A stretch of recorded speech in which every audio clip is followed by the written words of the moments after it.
आई fill कि ओडिशा भलिया जगह रे गोटे स्ट्रांग लीडरशिप दरकार जे कि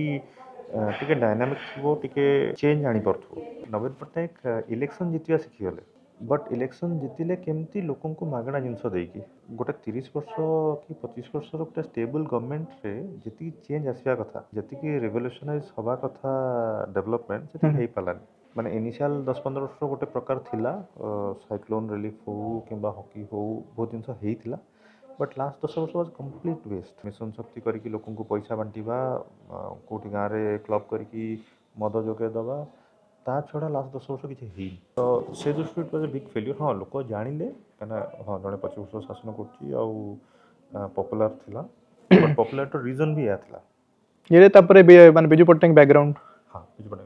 विजु पट्टनायक 2 वर्ष भीतर जी अचिव करते जो पर्सनालीटी लोक को मोटिवेट कर माने केबे नवीन पट्टनायक शुणिनी आम हाँ ओडिशा रे गोटे एटा को चेंज करदे धरतु आम कह ना आम स्टील रे नंबर 1 हवा कि आम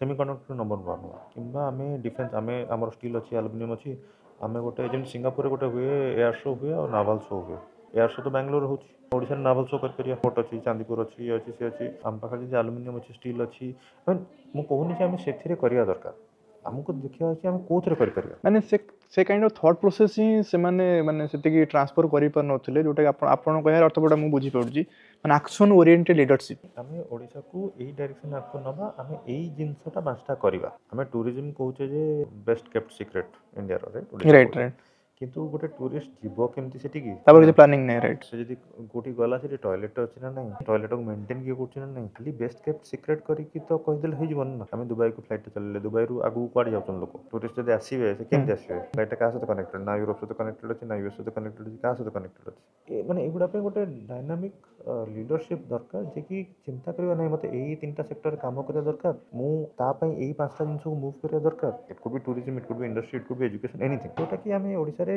लास्ट बहुत वर्ष ला देखिनु